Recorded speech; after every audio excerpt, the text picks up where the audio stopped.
Hey everyone, I'm Athena. I might not be the youngest person in the room, but I have a story that's worth your time. It's packed with love, betrayal, and a long simmering revenge that took nearly 8 years to perfect. They say revenge is best served cold. And let me tell you, I've lived that truth. After the chaos of my marriage and the storm of divorce, I've been flying solo. And honestly, I've never felt better. Dating again? Not even on my radar.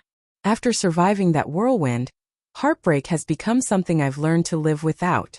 But there is one thing that keeps me warm at night: the satisfaction of finally getting back at my ex, Kingston, and his manipulative, charming mother, Mary. Kingston and I met through work, thanks to a well-meaning colleague who thought we'd be perfect together. He was handsome, confident, with a smile that could melt steel.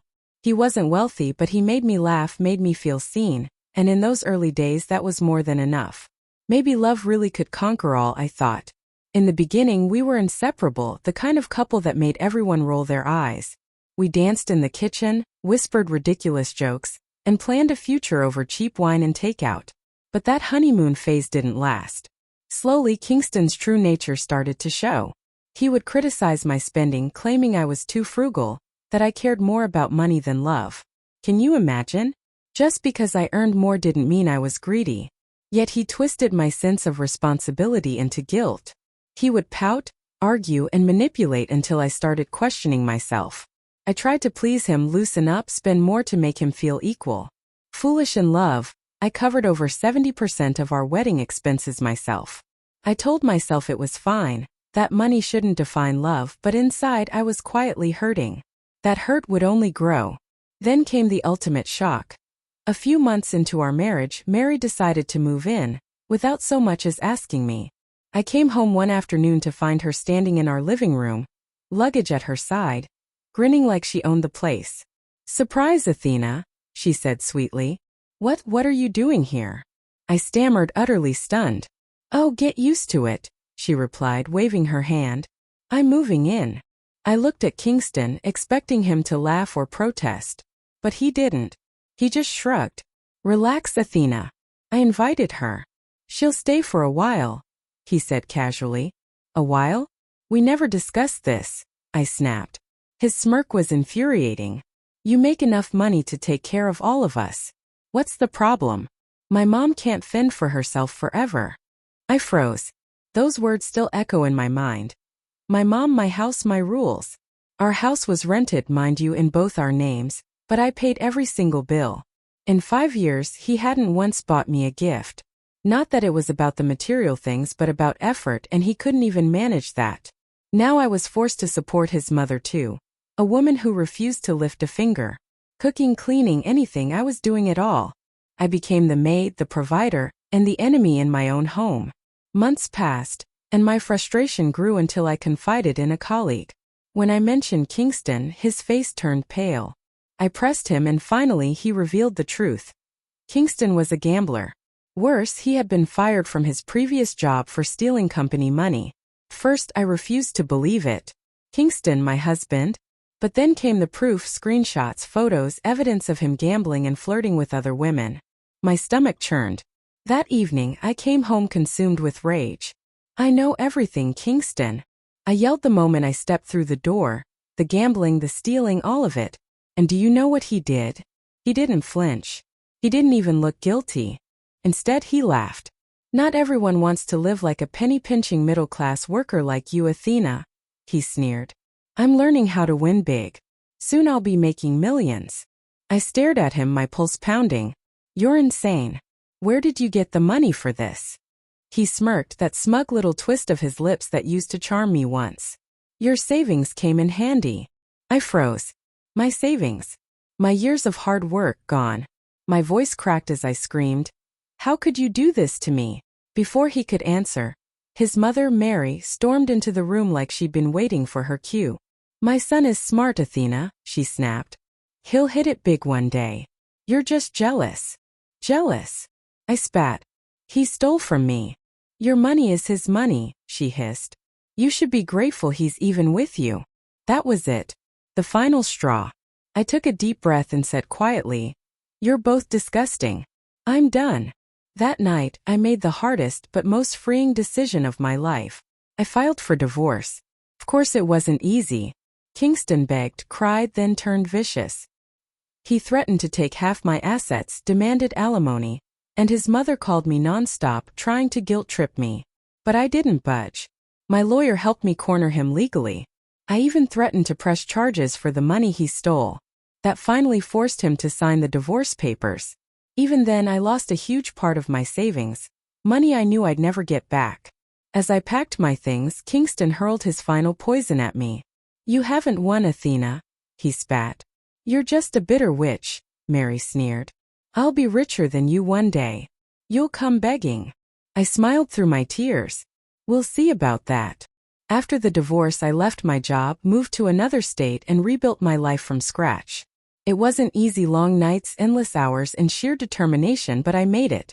Eventually, I got promoted to director. I had money, freedom, peace, everything I'd lost before. Meanwhile, Kingston spiraled deeper into debt. His gambling destroyed what little he had left. He and Mary eventually moved to my state, trying to outrun the creditors. And then fate decided to play its game. Kingston married again, this time to Riley, a wealthy young woman whose father, by pure coincidence, happened to be one of my company's major business associates. Irony at its finest. I didn't say a word. Not yet. Revenge, after all, is best served cold. A few months later, my phone rang. "Hello, Athena. It's Mary. I hope you haven't forgotten me." I smirked. "Forget Mary? The woman who once lived off me and defended her thief of a son? Never." "What's up?" I asked, my tone light. Her voice oozed smugness. "My son isn't the failure you think he is. He's married to a beautiful young woman now and has a great job. Makes $120,000 a year. Looks like he's finally successful. Your loss, Athena." I couldn't help it, I laughed. A full, genuine laugh that clearly threw her off. "Oh, Mary," I said between chuckles. "You really haven't changed, have you?" "What do you mean?" she asked sharply. "I mean," I said, leaning back in my chair, "your son's salary isn't $120,000. It's $60,000. And yes, I already know." Her voice trembled. "How could you possibly know that?" I grinned. "Because, dear Mary, my assistant interviewed him yesterday, at my company." "That's impossible," she shrieked. "You can't be part of that firm. It's a huge enterprise. You're just a worthless woman." "Actually," I interrupted calmly, "I'm the director there. And I know exactly what your son earns, and what kind of reputation he has." "You're lying," she shouted, but I could hear the fear creeping in. "I'm not. In fact, he didn't even get the job. My assistant placed him at the bottom of the list. No respectable company wants a man with a record like his." Silence. Then her voice broke. "Athena, please.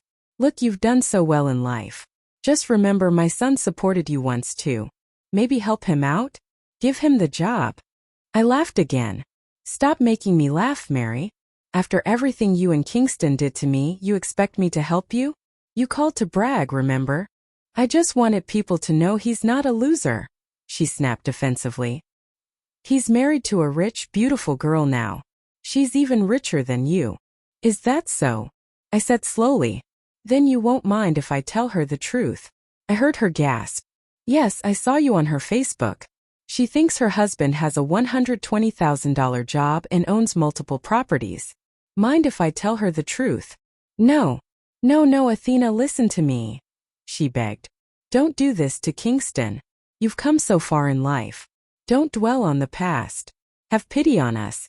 Give him the job. It's the least you can do." I smiled coldly. "Mary, the least I can do is nothing." I made it perfectly clear to Mary that I wouldn't lift a finger for Kingston. He was more than capable of ruining his own reputation, and I had no intention of vouching for him, professionally or otherwise. Instead of wasting time on empty boasts, Mary should help her son find a job. Trust me, she'd need all the luck she could get after that. I hung up on Mary's persistent calls and immediately told my assistant to send rejection letters to all the unsuccessful candidates, Kingston included. I wanted him to taste humiliation for himself. True to form, within an hour Kingston called, fresh from receiving the rejection I'd arranged.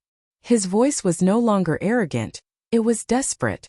"Athena," I heard, "I got the rejection. Please, you can help me, can't you? You're a director at the company. I need this job. My wife Riley will leave me if I don't get work soon. Why would I risk my professional reputation for you? I answered coldly. After everything you did, do you expect me to save you now? He tried to bargain, even tried to guilt me with memories, but then, hilariously, he threatened me. I know things about Riley. I know her dad. I could tell the truth and free her from that family, he said, trying to blackmail me. There it was, the opening I'd been waiting for. He began begging me not to tell Riley. I cut the call without another word, then sent Riley a short message asking her to call. When she did, I didn't soften the truth. Hi, Riley. I'm Athena, your husband's ex-wife, and a friend of your father. There are things you should know about Kingston. He's not the wealthy, stable man he pretends to be. He applied for a mid-level job and he didn't get it. He's a gambler and used to living beyond his means. I divorced him because I refused to fund his lifestyle. Riley was stunned, but she promised to check the facts. Within days she had uncovered the truth herself. Her father was furious and swore to put an end to Kingston's lies. Because Riley had taken sensible legal precautions, she'd made Kingston sign a prenup-like agreement and wouldn't remove it until he was secure. None of her assets would go to him. Kingston would now face a divorce and the legal bills that come with it. Mary and Kingston kept calling and begging me, but their tone changed quickly. They began calling me names, blaming me for their misfortune. Riley and her father confronted Kingston and filed for divorce. He was forced to hire a lawyer and scramble to save whatever dignity he could. I threatened to expose them publicly if they didn't stop harassing me, and that made the calls stop. Last I heard, Kingston still shows up at our company hopeful for an opening. Rumor has it Mary and Kingston are constantly fighting over money. Maybe now Mary finally knows what it's like to be stuck with a grown man-child. That was my revenge. Meticulous, cold, and perfectly served.